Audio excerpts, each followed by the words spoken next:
मन मंदिरा गजर भक्तीचा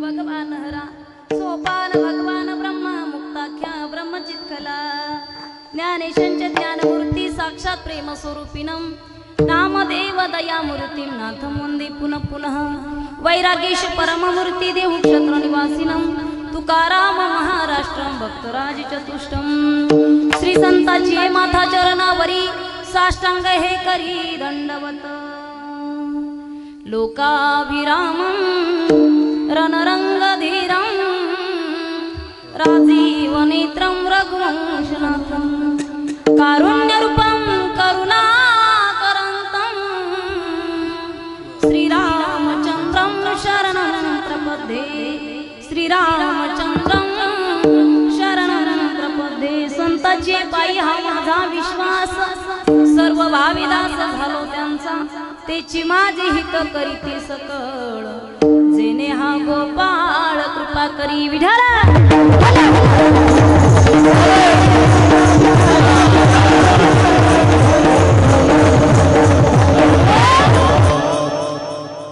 संतांची पायी हा माझा विश्वास सर्व भाविदास झालो त्यांचा तेची माझी हित करीती सकळ जेने हा गोपाळ कृपा करी प्रस्तुत कीर्तन सेवेकरता निवडलेला भंग महान भगवत भक्त संत श्रेष्ठ संत सम्राट विश्ववंदे महाराष्ट्र भूषण वारकरी संप्रदायाला कलस स्थानी शोभून दिसणारे माझे जगद्गुरु तुकोबाराय या अभंगामध्ये संतांचा महिमा सांगतात विठ्ठल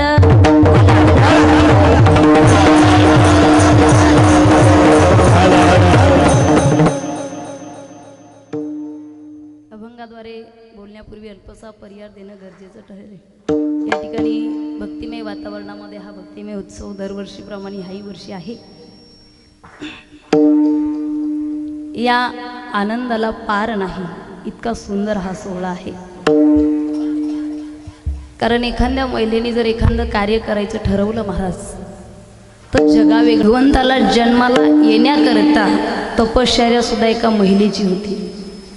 हनुमंतरायाला जन्माला येण्याकरता तपश्चर्या सुद्धा एका मातेची होती। अंजनीच्या तपासाठी अनेक जन्माचं पुण्य या ठिकाणी लागतं। तेव्हा हा सोहळा आपल्या अंगणामध्ये भरत असतो बघा। भाग्यवंता घरी भजन पूजन श्रीमंत होण्यासाठी भाग्य लागत नाही, लक्षात घ्या। श्रीमंत होण्याकरता भाग्य लागत नाही, त्याकरता पैसा लागतो, बरोबर आहे ना। श्रीमंत होण्याकरता पैसा लागतो पण परमार्थ करण्याकरता त्या ठिकाणी भाग्य लागत असतं महाराज, भाग्य लागतं। म्हणून आज या ठिकाणी आल्याच्या नंतर मला खूप आनंद झाला। कारण या भागामध्ये माझं जास्त काही येणं नसतं। या भागातील संस्थेमध्ये मुली आहेत, मानवतच्या मुली आहेत, पण इकडे यायचं म्हटलं की संस्थेमध्ये 100 विद्यार्थिनी, लांबचा प्रवास। पण आज या ठिकाणी येत असताना ताईने जेव्हा मला फोन लावला की ताई महिला सप्ताह मी करते, तर तुम्ही एक महिला आहे याचाही मला खूप आनंद झाला आणि एक राजकीय क्षेत्रामध्ये आहे आणि हा कार्यक्रम करत आहे याचा खूप मोठा आनंद झाला। कारण आपण आधुनिक जीवनात जगतोय कलियुगामध्ये। साध्या साधारण सर्वसाधारण माणसाकडे वेळ नाही ताई। माणसं म्हणतात हे 1000 रुपये घेऊन जाय पण मला 1 तास मागू नको कारण माझ्या मागे भरपूर काम असतात। कोण म्हणतोय? सर्वसामान्य माणूस। आणि एखाद्या माणसाच्या खांद्यावरती अनेक जणांची जबाबदारी असेल, त्यातून वेळ काढून हा एवढा मोठा कार्यक्रम करणं ही खूप अवघड गोष्ट आहे, अवघड गोष्ट आहे। आणि अनेक क्षेत्रामध्ये अलीकडे सगळीकडे सप्ताह होतात, पण माझ्या जीवनामध्ये हे पहिलंच उदाहरण आहे की राजकीय माणसाची पत्नी या कार्यक्रमाला हजर आहे, स्वतः करतायत। एरवी राजकीय क्षेत्रातल्या महिला बाहेर येत नाही, ज्यांना निवडून यायचंय त्यांनीच कार्यक्रम करायचे, ज्याची त्यांनी जबाबदारी घ्यायची। पण आज या ठिकाणी क्रांतीताईंनी मला सांगितलं की वारकरी संप्रदायामध्ये 3री आमची पिढी आहे आणि पिढ्यानपिढ्या चालत आलेला हा वारकरी संप्रदायाचा वारसा तुमचा आज या ठिकाणी हा रंगलेला आहे। कारण अनेक जन्माचे सुकृत पदरी त्याच्या मुखी हरी पैठा होय। याकरता अनेक जन्माचं पुण्य पाहिजे महाराज, अनेक जन्माचं पुण्य पाहिजे। म्हणून या ठिकाणी क्रांतीताई संजय दादा जाधव ताईंना मी मनापासून धन्यवाद देईल. उदंड आयुष्य, चांगलं आरोग्य तुम्हाला लाभो, तुमच्या हातून सत्कार्य आणि धर्माचं कार्य घडो माऊलीचरणी प्रार्थना करेल. आणि त्यांच्याच खांद्याला खांदा देऊन आमच्या रुक्मिणीताई हावरे आहेत. खरंच आम्ही महाराष्ट्रात जेवढ्या कीर्तनकार आहे, एक साधक प्रवृत्ती म्हणून ज्यांना ओळखलं जातं, एक साधनाशील ज्यांना ओळखलं जातं, ते आमच्या हावरेताई आहेत. खूप छान स्वभाव आहे महाराज. आणि जेवढा जेवढा आपण वारकरी संप्रदायामध्ये आपला अभ्यास आणि ज्ञान वाढतं, काही काही माणसं ज्ञान वाढल्याच्या नंतर नम्री होत असतात. बरोबर आहे ना? मला भरपूर येतं आहे, मला भरपूर येतं आहे. कारण माझी वारकरी संप्रदायामध्ये 5वी पिढी आहे. गुरुवर्य वैद्य बाबा, मोठे बाबा, कुरेकर बाबा हे आमच्या फार घरामध्ये राहिलेले महात्मे आहेत. गुरुवर्य केंद्रे महाराज, वैद्य बाबा नेहमी सांगायचे, ज्ञानाची उंची ज्याची खऱ्या अर्थाने वाढत असते त्याने नम्री राहू नये, त्याने नम्र राहावं. फक्त विलंटीच काढायची आपल्याला, त्याने नम्र राहावं. आणि वारकरी संप्रदायामध्ये परमार्थ करत असताना जे माणसं नम्र राहतात त्यांचा परमार्थ सुद्धा जन्मोजन्मी टिकत असतो महाराज. रावणाने काही परमार्थ केला नव्हता का? म्हणजे आपण त्यांना नावं ठ्यावी ही आपली पात्रता आहे नाही. नाही तर लोक म्हणतात काय तो रावण, काय तो रावण. अरे रावण काय साधा रावण होता का महाराज? हां, रावण काय साधा होता का? 33 कोटी देवांची पायरीच केली होती नुसती चालायला. गणपती बाप्पा गाढं वळायला ठेवले होते. रावणाची काही साधना कमी होती का महाराज? पण साधना करत असताना नम्र नाही राहिले. नम्र आणि नम्री यामध्ये खूप फरक असतो. म्हणून या ठिकाणी जास्त न बोलता आमच्या हावरेताई आहेत. परत परत सांगेल, मी स्वतःच्या डोळ्यांनी त्यांना बघितले. अध्ययन करत असताना खूप स्थिर आणि सरळ स्वभाव, म्हणून ताईंना पुनश्च एकदा धन्यवाद देईल. या ठिकाणी कीर्तन म्हटलं की एकल्याचा नवता खेळ. मेळच पाहिजे, आऊ मेळ नकोय नाही का? मेळ पाहिजे. आपल्या आपल्यात मेळ असतो तेव्हा सगळं काही ठीक असतं. या ठिकाणी खूप गुणीजन मंडळी या ठिकाणी आहे. मी काय पखवाजाचं वर्णन करावं महाराज? मला काही पखवाज वाजवता येत नाही. पण एखादी गोष्ट जरी येत नसेल पण ऐकायला गोड वाटत असेल त्या ठिकाणी वर्णन करायला काही हरकत नाही. या ठिकाणी ज्यांचं गोड असं मृदंगवादन चालू आहे, तुम्ही 3 दिवसापासून ऐकताय. महाराजांचं नाव काय? दत्ता महाराज. खाते मी नाव ऐकून आहे बरं का तुमचं. आणि महाराजांना मनापासून धन्यवाद देईल. लग्न झालंय का तुमचं?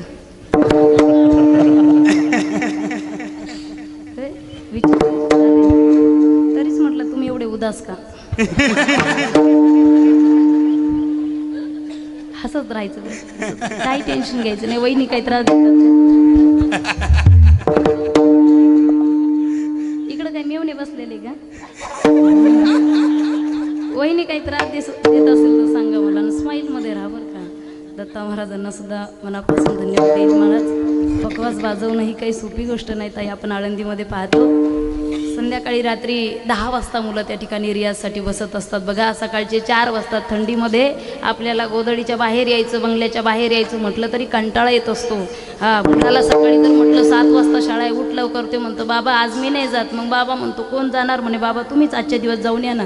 म्हणजे असं आपल्या जीवनामध्ये आपण कंटाळ करत असतो. पण याचा रियाज करणं खूप अवघड गोष्ट आहे, पखवाज वाजवणं. महाराजांना पुनश्च एकदा धन्यवाद देईल.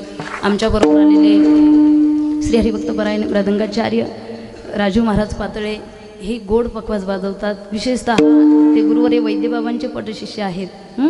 महाराजांना सुद्धा मनापासून धन्यवाद देईल. या ठिकाणी सर्व टाळकरी महिला भगिनी आमच्या विनेकरिता आहेत. जोडीने आलात का तुम्ही? कुठे आहेत? काय हरकत नाही.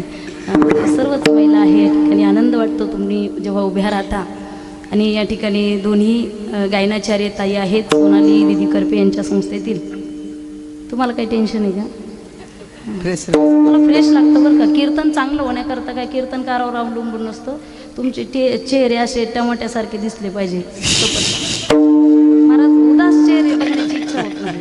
हां, आणि आपण सांगत असतो सर्वांना की सकाळी उठल्याच्या नंतर, तुम्ही जुने माणसं आहात सर्व, सकाळी उठल्याच्या नंतर चांगला चेहरा बघितला तर चांगला दिवस जातो बरं का. उदास चेहरे बघू नये माणसाने. म्हणून तुम्हाला सर्वांना आजपासून तुम्ही उदास राहणारच नाही. आता भांडणं झाले तरी हसत राहायचं. या ठिकाणी दोन्ही ताई आहेत, त्यांनाही धन्यवाद देईल. या ठिकाणी ज्यांची पहिली चाल झाली, महाराजांचं नाव काय? सोपान महाराज. सोपान बाबा आहेत, महाराजांना सुद्धा धन्यवाद देईल. गोड आवाज आहे बरं. मी सांगत असते बघा, सरस्वती एखाद्या भाग्यवंताला मिळत असते. सरस्वती जिभेवरती नाही का. एखादा गायन करत असेल तर आपल्याला मधुर कानाला लागत असतं, पण एखादा जर ओरडला ना इतकी भीती वाटते ना. कळतच नाही 2 पायाचं वरडले की 4 पायाचं वर. बरोबर आहे ना. थोडासा आवाज आहे महाराजांचा. ऐकत राहावं महाराज, ऐकावं असं वाटलं पाहिजे. इथं कोणी बेसूर आहे काय तुम्ही एवढे हसता तर. ठिकाणी दुसरे गायनाचारी बाबा आहेत, जानकीराम घाटुळ. आडनाव.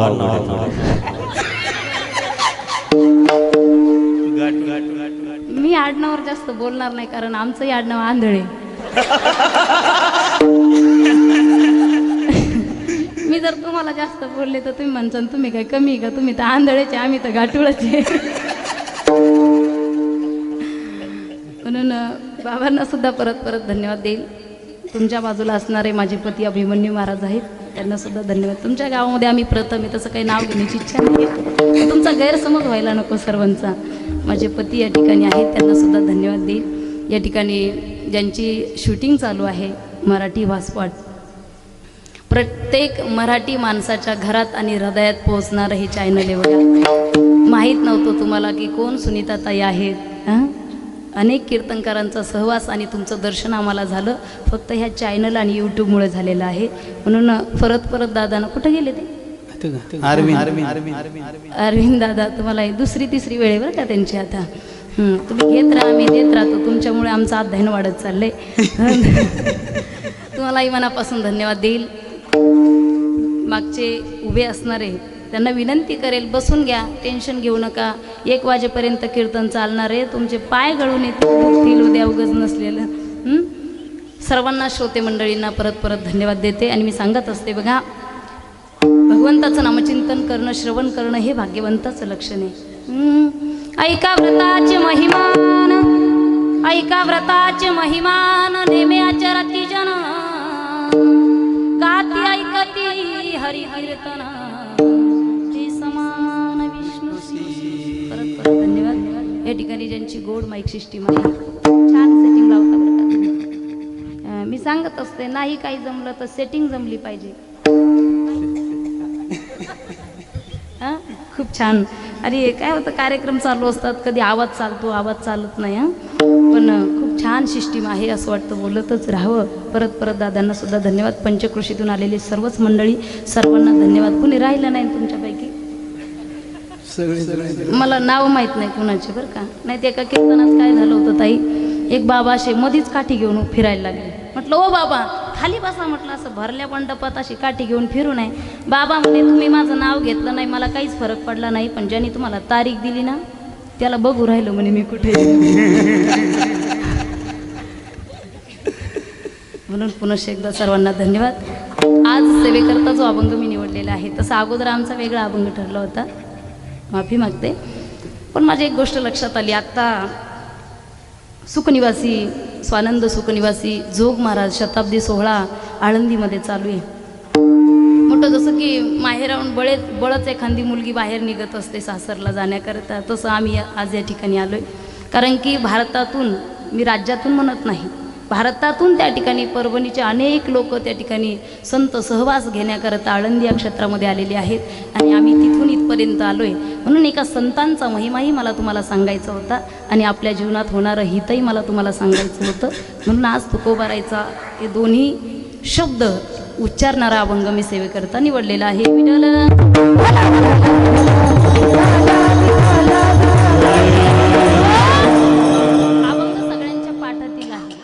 अवघडात कधी फिरतच नाही, शिरत नाही. सगळ्यांच्या पाठातील अभंग आहे. जगद्गुरु तुकाराम महाराजांचा अभंग आहे. महाराज गोड वर्णन करतात. संताची पायी रिटून द्या हा माझा विश्वास, सर्व भाविदास झालो त्यांचा. तुकोबाराय सर्व लोकांना सांगतात की बाबांनो, परमार्थ करत असताना संताची पायी हा माझा विश्वास, परमार्थ करत असताना माझा विश्वास मी संतांच्या पायावरती ठेवला आणि मी सर्व भाविकांचा दास झालो. दास झाल्याच्या नंतरच परमार्थ घडत असतो. दास्यत्व स्वीकारल्याच्या नंतर परमार्थ घडत असतो.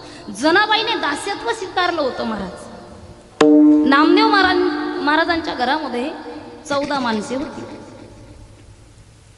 फक्त एका टायमाचं जेवण मिळण्याकरता 14 माणसाची सेवा करावी एवढं मोठं दास्यत्व जर कोणी स्वीकारलं असेल तर ती संत जनाबाई होती.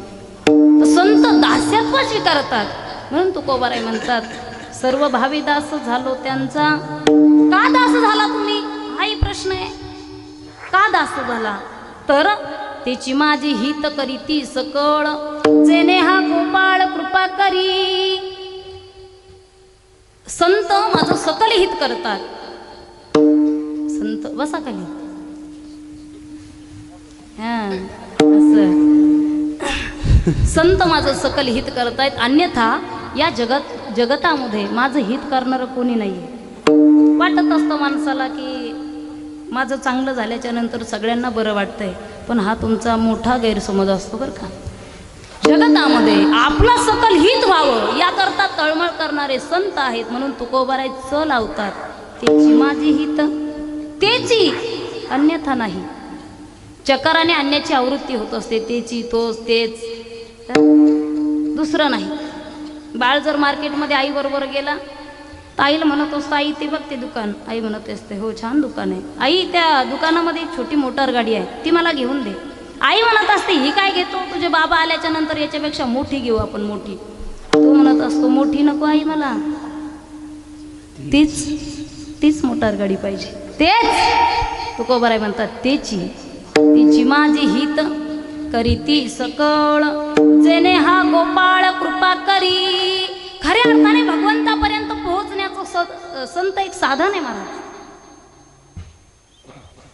जसं वारीला जात असताना पांडुरंगापर्यंत पोहोचण्याचं साधन म्हणजे माझे माऊली ज्ञानोबा आणि तुकोबाराय. आजही आषाढी वारी नसती तर आपल्याला पंढरपूर माहीत झालं नसतं. बरोबर आहे ना, बरोबर आहे ना. आषाढी वारी नसते, तुम्ही जाता ना आषाढी वारीला. आता जाणारे एका प्रकारचे नसतात, हा विषय वेगळा आहे. जाणारे एका प्रकारचे नसतात. आजही ज्ञानोबाराय तुकोबाराय जर नसते तर वारकरी संप्रदायाचा आपल्याला अर्थ कळला नसता. जर वारकरी संप्रदाय नसता तर आपण अधोगतीला गेलो असतो महाराज. राक्षसी प्रवृत्तीचे माणसं तुम्ही असता. राक्षसी प्रवृत्ती म्हणजे कशी, औरंगजेबाने जेव्हा स्वतःचा भाऊ मारला होता तर मारल्याच्या नंतर त्याचं मुंडकं कट केलं, कापलं आणि असं केस पकडून त्याला असं डोळ्यासमोर धरलं आणि तो निखारत होता की मेल्याच्या नंतर माणसं कसे दिसतात. औरंगजेब हा एक माणूस होता महाराज. राक्षसी प्रवृत्ती सगळ्यांची असती जर संत नसते तर.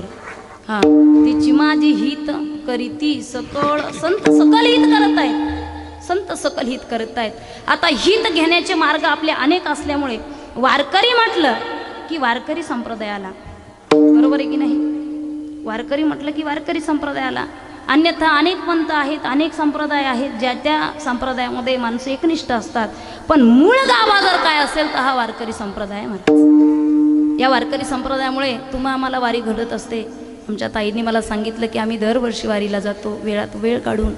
कधी कधी चांगले चांगले महाराज लोक वारीला जात नाहीत. मला ही टीका करायची नाही, मला टीका करायची नाही आहे, पण नाही जाणं होत महाराज, नाही जाणं होत. कुणाचे कार्यक्रम असतात, कुणी आजारी असतो, कुणाची पोरं राहत नाहीत.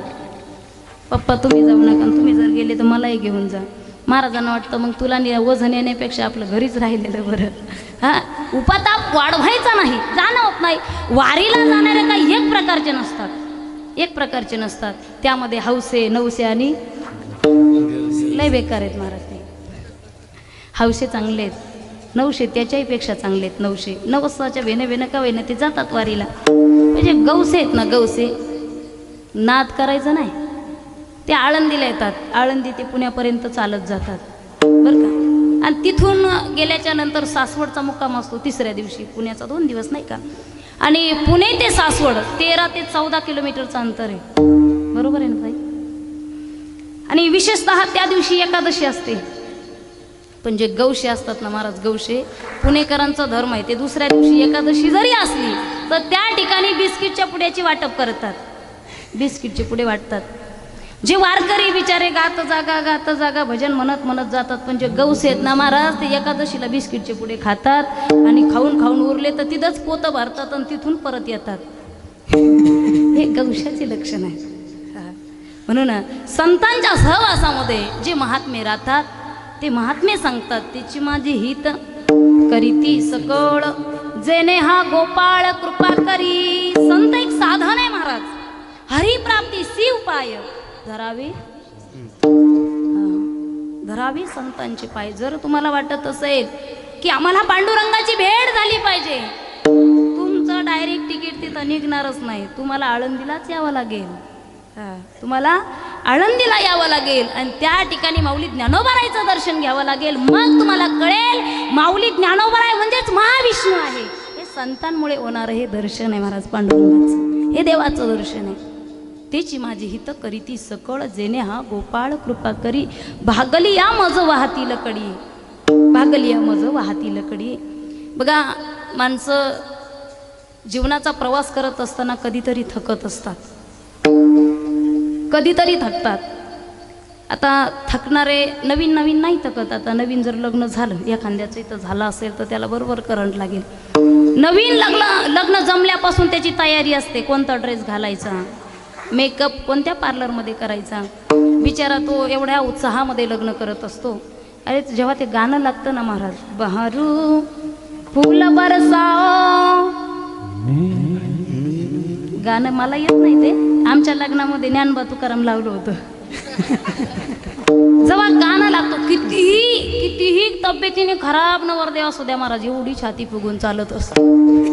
आणि बेताला सुद्धा ताई, बेताला सुद्धा तरी सुद्धा तो तालातच चालतो, एकदम असं हळू चालतो, इतका आयटीत चालत असतो.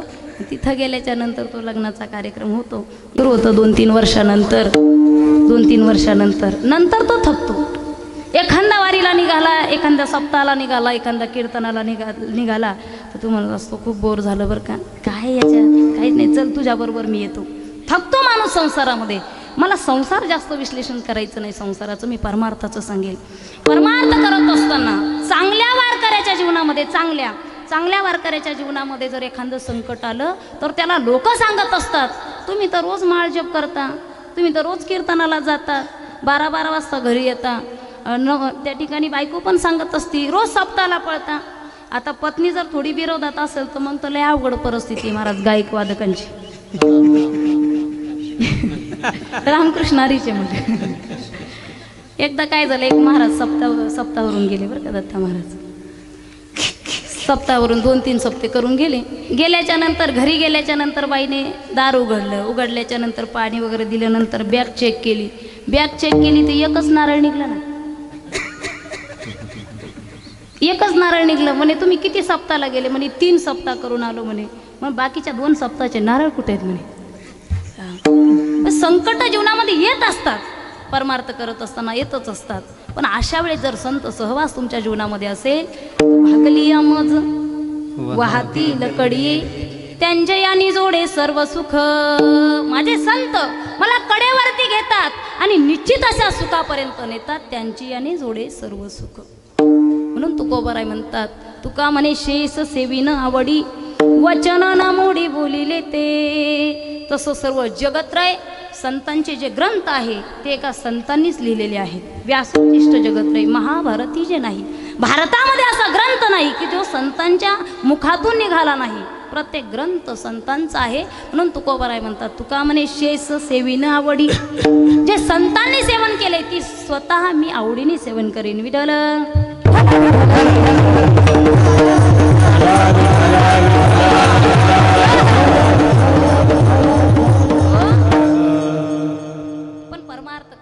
विश्वासाची फार गरज असते. विश्वास दोन्ही बाजू बघा, संसारातही विश्वास नसेल तर संसार टिकत नाही. तुम्ही सर्व ज्ञानी मंडळी आहात.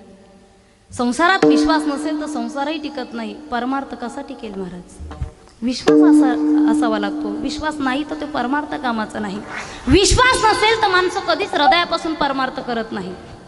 एखाद्या गोष्टीवर आपला विश्वास नसेल तर ते मनापासून घडत नाही.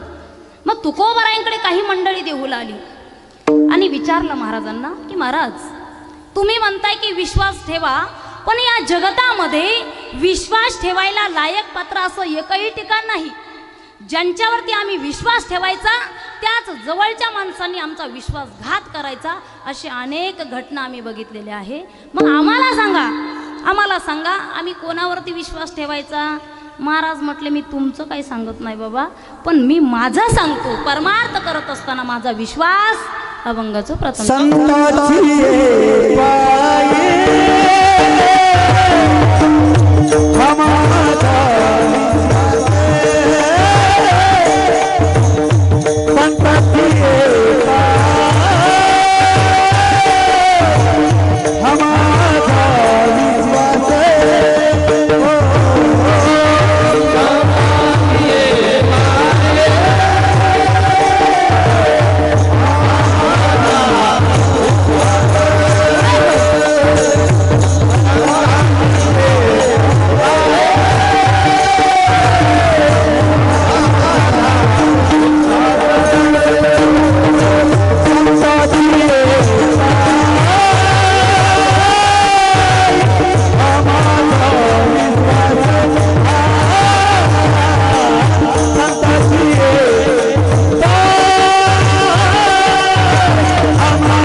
मन मंदिरा गजर भक्तीचा